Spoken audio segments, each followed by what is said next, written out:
Welcome back and ting and ting and ting. I'm Mr. Giant and I'm back with some more vibes for you. And today we're going to look at a video that was suggested to me and ting, you know what I mean? And this one is called How the US Stole the Middle East. So we're going to see what they're talking about here and what the conclusions they're going to derive, see what's going on here. Okay, let's YouTube and simmer.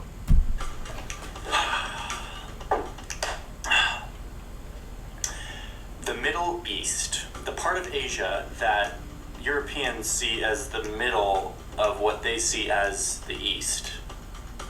Sort of arbitrary, whatever, we call it the Middle East. This part of the world is literally where civilization started, right here in modern day Iraq. And over the years, the borders here have been redrawn many times as empires have ebbed and flowed through this region. By the way, I didn't make this time lapse. A very talented YouTuber did, and he deserves a medal for it. Or perhaps just a new patron. Thanks, man. Anyway, the most recent carving up of this region happened by European powers. The French, the British, the Russians. I mean, are we surprised? No. Like, of course it was the British. Of course it was the French. Of course. It's crazy. You can't really go into a place and carve it up and give it names. Was it in the name of civilization? We making them civilized? Was it in the name of religious persuasion, or was it in the name of some kind of economic advantage that they could have had from it? You know what I mean? It's just interesting that gets done. You know what I mean? But it seems if you look at other regions like in India and stuff like that, when they carve it up like that, it just creates more conflict within the people. Now, was that done on purpose? Because if you keep the people fighting, you could keep the power. What's that old saying? Divide and conquer. You know what I mean? And everything seems like it's not planned or orchestrated.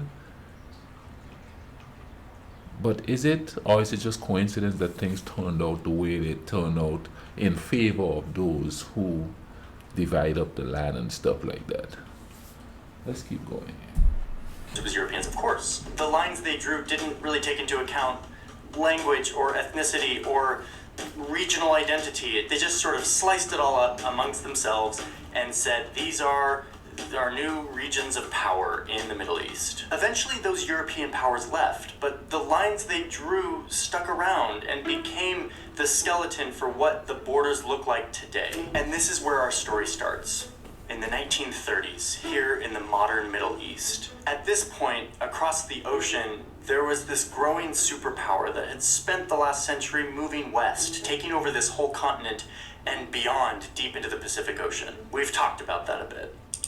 But things were changing. The world had just fought a brutal world war that was fought with new weapons that were powered by this new important substance, oil. Germany lost that war, in part because they didn't have access to enough oil to keep up with this new style of warfare that relied a lot more on machines. The young superpower realized that access to this stuff would determine who would be. So right now we kind of witnessing a switch in the type of power it was, because here he's speaking about oil, and now it's technology. Technology is the new real power coming up. So those who are on the vanguard of that new technology coming up, they're going to be the next superpower. I'm gonna have to do some research and see who is in the lead in innovative technology, because those are going to be the new superpower. Because history cannot tell you, there were people fighting with rocks and stones, and then somebody come up with a spear, and they become the superpower, and then it comes down to all this other new energy and all of that. Man, it's kind of sad that everything we discover that we used to better our war machines before we seem to want to better our way of living, because we live in a world where most people are actually paycheck to paycheck struggling. You know what I mean? and the technology is being kept away from it. Like for instance, where I live here, this is one of the poorest area in the country. We have one of the worst internet connections ever. I mean, my stuff just goes off all of a sudden, and it's supposed to be one of the better ones. You know what I'm saying?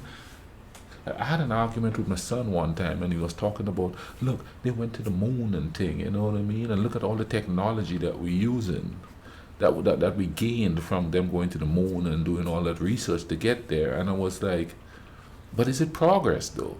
Because if everybody is not getting the opportunity to use that technology, then who is progressing? And then mankind isn't progressing, just some of mankind is progressing, but not all. So is that really progress? Isn't progress, from my perspective, because I won't call myself a humanist, or I call myself a human being, if the majority of human beings or all human beings aren't benefiting from that progress, then there's no progress. You know what I'm saying? Powerful and who would not. So they stopped looking west for a moment and turned east with hopes of finding the fuel they needed to build their power. The US presence in the Middle East started with one little dot right here. But soon that dot would expand into a sprawling network of alliances, covert attacks, flows of weapons, money, and the building of innumerable bases, and eventually turning into full-on ground wars. This is how the US stole the Middle East. Ready and willing to employ all means necessary. Okay, so it's the 1930s, and the US doesn't have a significant presence in the Middle East at this point. But that's about to change, because there's a company based in California that wants to explore this vast desert for oil. 11,000 miles from San Francisco, there lies a primeval desert, a mass of drifting sand and sun-baked earth, 1/3 the size of the United States. This was sort of a risky decision for the California company because, first off, they had no idea if there was actually any oil here. They knew it would mean sinking into the desert the money of thousands of stockholders in a project that might well end in complete loss. And second off, this desert was a part of a very hardcore religious kingdom. The fact that Mecca is the source and the shrine of Islam gives Saudi Arabia a central place in the Islamic and therefore the Arab world. It was home to the holiest sites in Islam, run by a dogmatic royal family that did not like outsiders, especially non-believing Westerners. But even still, the king of the Desert Kingdom eventually gives the California company permission to explore almost 1 million square kilometers of this desert looking for oil. And after a few years, the bet paid off. And on March 3rd, 1938, in this little patch of coastal desert, they struck gold. Well, actually they struck oil, but it might as well have been gold. See, like from what I'm understanding, yes, Saudi Arabia really didn't have the technology to drill for the oil. And here comes the American company to drill for the oil. You know what I mean? And I guess thus started the conflict and thing that's going on, you know? Because people are going to want their natural resources. If it's theirs, they're going to want it. So there's going to be either leaders who's going to take bribes from these companies and they get rich and the people stay poor, or the people stand up and say, no, that's our stuff, and then conflict erupts. Might as well have been gold.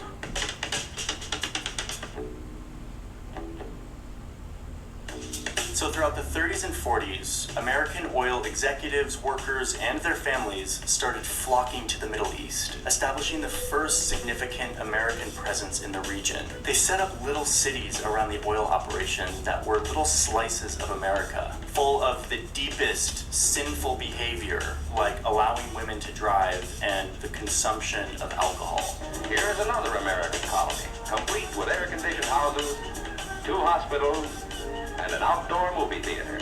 This is the sort of stuff that is very off limits in Saudi Arabia. It's literally illegal at this point. So you have a lot of Saudis who are not happy about their government letting the Americans in to behave however they want. But the oil kept flowing. And soon the US government goes to the royal family and says, listen, the oil is flowing better than ever. This is awesome. How about we build a little military base attached to our little oil city so that we can There we go. Protect you and protect us and protect the oil and stuff. And the Saudis are like, okay, having the great Satan come to our country for oil is one thing, but letting them set up a full-on military base on our soil, and especially when like everyone in our country is not happy with their presence in the first place. But, said the royal family, all of this oil is really valuable and it's really nice and we're getting super rich. So they're like, yeah, sure, set up the base. But there was one stipulation that the Saudis had for the Americans. You are not allowed to literally plant a flag, no flagpoles of the United States. You cannot put your flag anywhere on this base.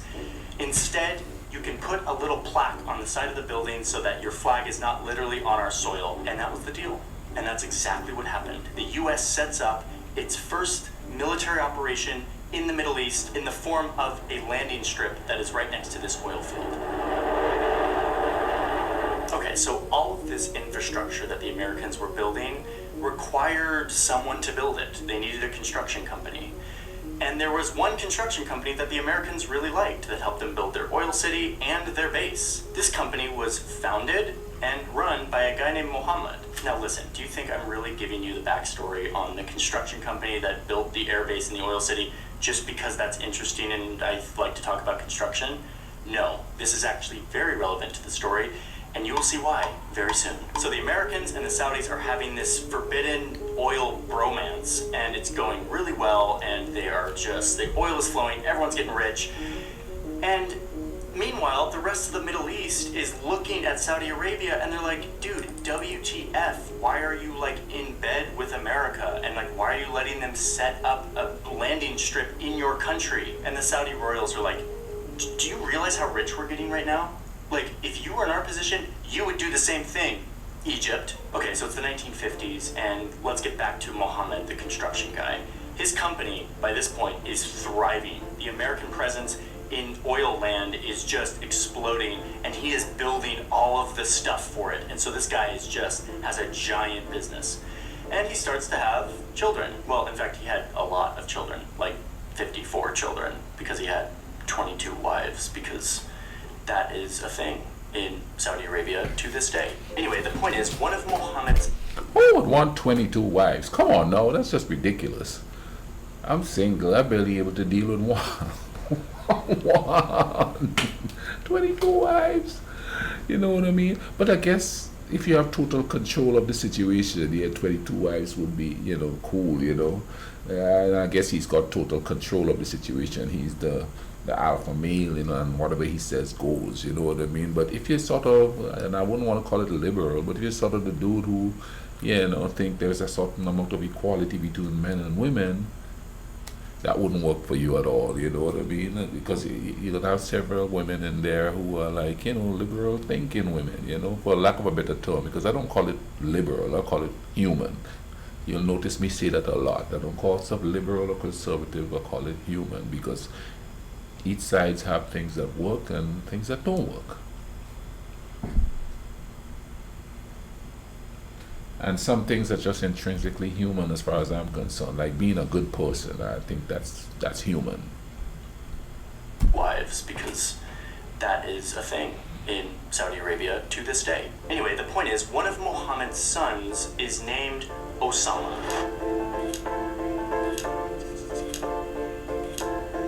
I told you this was going to be relevant. Okay, a reminder that Saudi Arabia is not the entire Middle East. So I'm going to leave the Osama bin Laden cliffhanger for a moment to tell you what else was going on in the Middle East at this time. Remember that it was the hunt for oil that brought the US to Saudi Arabia originally.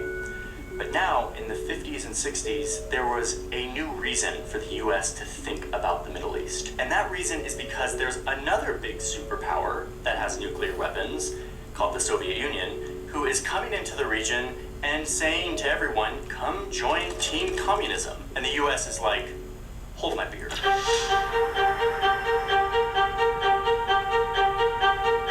So in addition to oil, the US is now involved in trying to not let the Soviet Union have any power in this region. Over in Iran, there was a democratically elected leader that the US didn't like. They thought he was maybe a little too friendly with the Soviet Union. So they worked together with the British to literally overthrow the government of Iran so that they could install a dictatorial leader that was more friendly to the United States. Shah. Little side note here, the airport that I fly out of here in DC is named after the guy who like gave the go-ahead for this coup in Iran, John Foster Dulles. So I'm reminded of the whole Iran thing every time I fly. So the US has its oil thing, it's now involved in trying to prop up a dictator in Iran. There's another big thing happening that brings the US into the region, which is that the newly declared state of Israel is starting to piss off its neighbors and starting to look to the US for support. And the US gladly offers it, seeing Israel as a friendly nation in the region that could be a big proponent of US interests. So the US starts to fund Israel with tons of money and fighter jets and all of these things to help them fight their wars against it. So the question here is, because here, whenever people talk about Israel, they talk about it in a biblical sense, whereas in the back burners of it, boom, politics is on the vibe there. You know what I mean? So politicians they use the whole biblical side of it to keep doing what they're doing where they're doing it. You know what I'm saying? That's just crazy. And people sit here and they don't look behind the scenes because I guess it's kind of like not patriotic to do so. But somebody's making money. You just have to you gotta look for the money trail, man. While poor people are sitting here going, we can't do it because the Bible said so. Rich people are going, we can't do it because we won't not make money over there. That's just crazy. Different perspectives, And it seems like everybody looks at one perspective only, and they just go with that. I'm telling you, man, religion is one of the best motivational tools ever to make people believe what you want them to believe. It's crazy. Their Arab neighbors. There was a debate happening in the United States on whether or not they should actually do all of this to support Israel so intensely, because they knew if they did, they were going to piss off all of the neighbors in the Middle East. And all of the neighbors are the ones who had the oil. In the end, the US did decide to support Israel. And with that came a major backlash from all of these oil-producing countries in the neighborhood. It's a crisis of such proportion that we probably haven't even begun to grasp it yet as far as the country is concerned.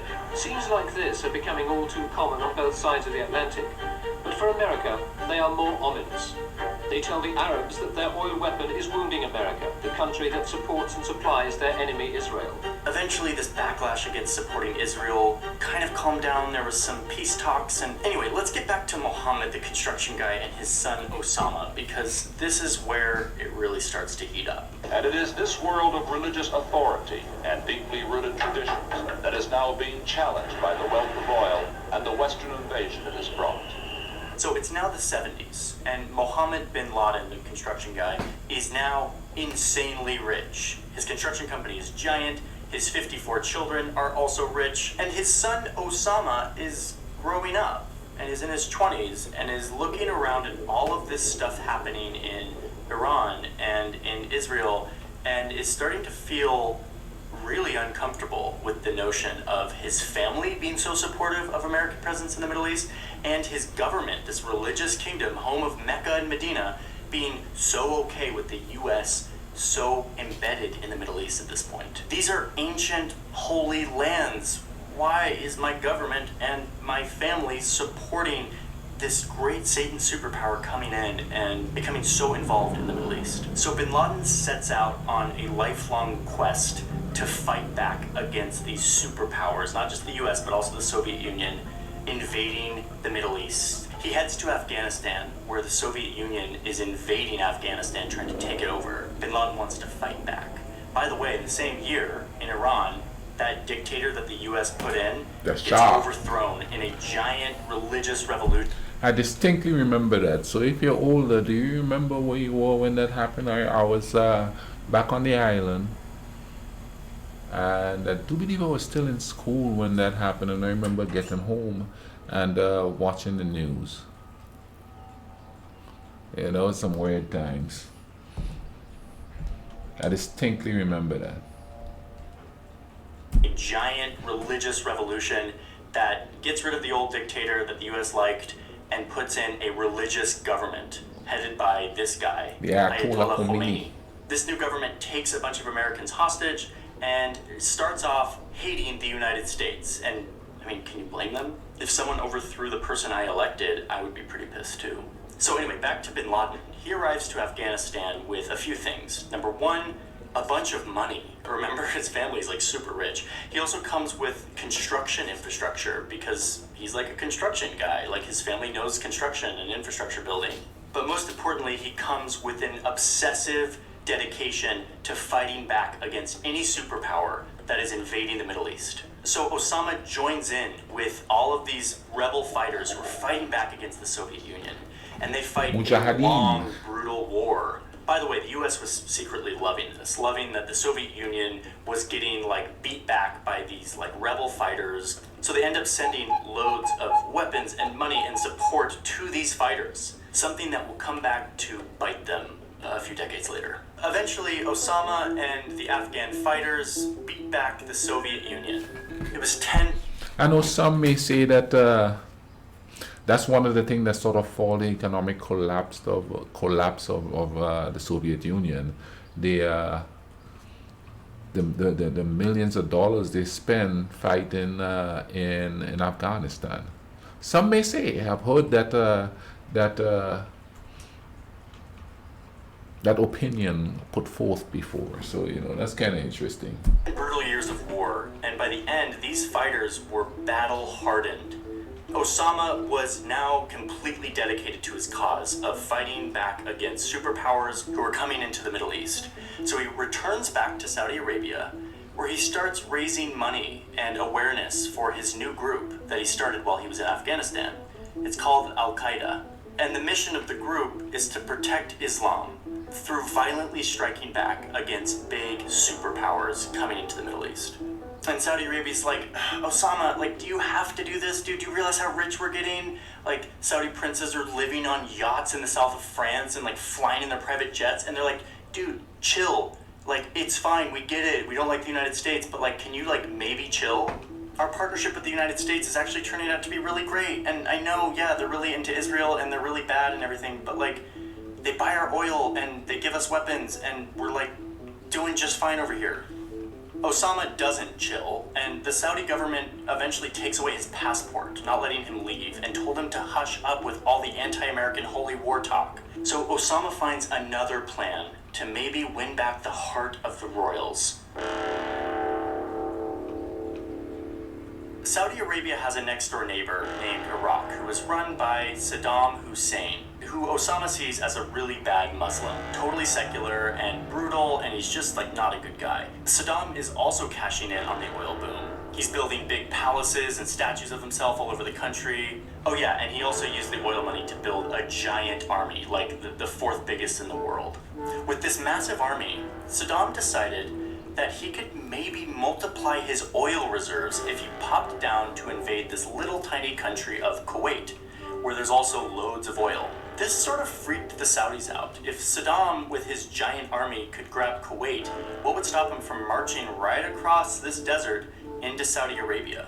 So there's this moment that it's like the moment of infamy of this whole thing, where Osama goes to the Saudis and he says, I volunteer as tribute. He doesn't actually say, I volunteer in tribute, that was Hunger Games. I believe we have a volunteer. But he effectively says, I have me and my battle-hardened men who can go in and fight against Saddam and defend the kingdom. And the Saudis are like, no, we're not gonna let this ragtag group of rebel fighters fight off the fourth largest army in the world. And Osama's like, well, we beat the Soviets. They're a big army with nuclear weapons and everything. And the Saudis are like, yeah, because you hid in the hills in caves in Afghanistan. Prince Sultan literally told bin Laden verbatim, quote, there are no caves in Kuwait. And then he asks them, what will you do when he lobs the missiles at you with chemical and biological weapons? Osama's response, we will fight them with our faith. And the Saudis are like, awkward. Sorry, dude. Instead, What a predicament, because they believe in their faith. Wow, that's interesting, because they have their faith, they believe in it.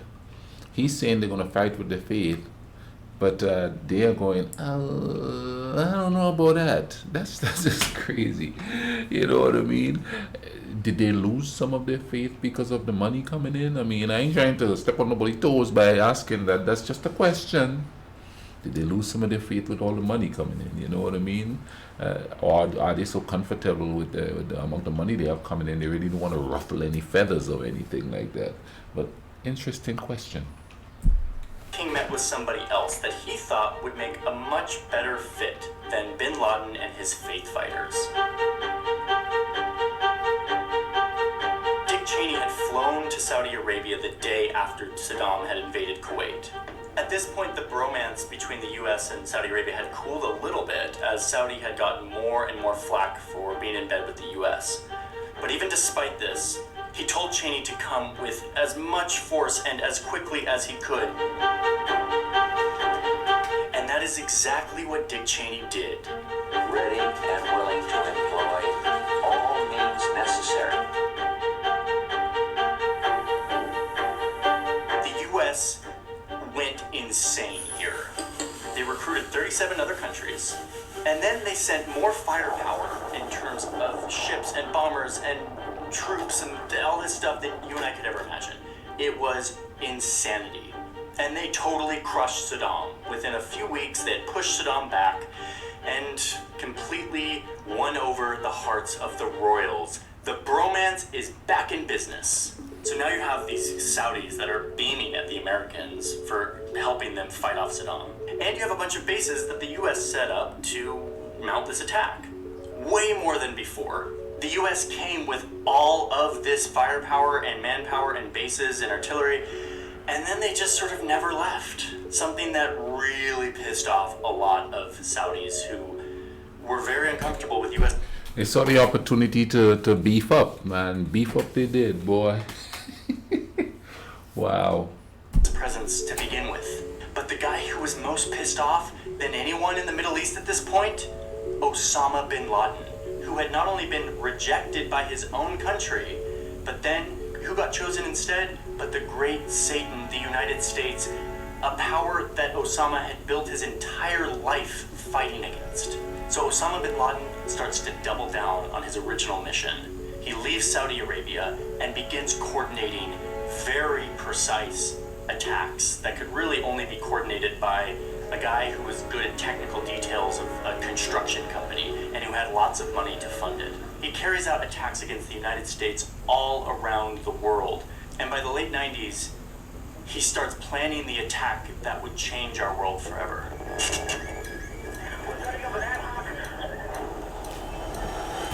Oh. Now, I didn't think about that, but that sort of kind of fueled the Somalia heat. I forgot about bin Laden being stationed there. So everything, you know what I mean, is intertwined. Wow.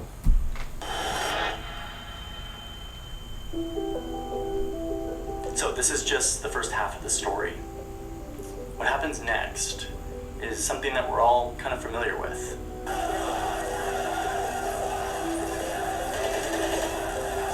In fact, I think we're all still kind of processing the US presence in the Middle East today and how that all went down. But it deserves taking a look at, and I'm not going to do that right now. I want to make a separate video for Iraq and Afghanistan and Israel and Iran and dive into each of these cases to show how the US presence in the Middle East is not just about oil. In fact, oil is becoming less and less of a vital aspect of the US presence as we have alternative sources of this sort of energy. Instead, our presence in the Middle East has become a fixture of how we think about foreign policy and how we think about the map. It's become so embedded in our military doctrine and in our foreign policy doctrine that it's proving to be really hard to think about how we could ever get out.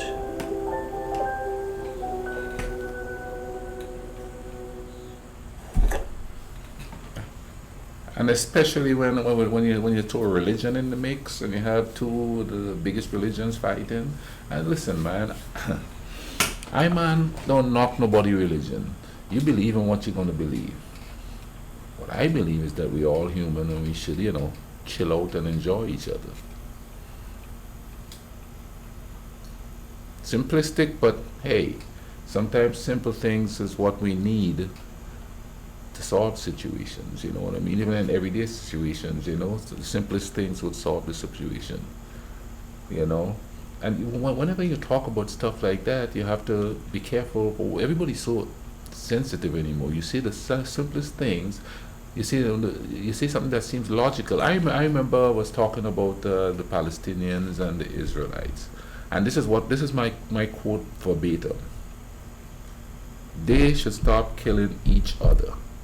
I didn't say one should stop killing the other or the other should stop killing each other as if I'm taking sides. I just said they, as human beings, should stop killing each other. I know that's probably impossible right now. There's just too much under the water under the bridge there.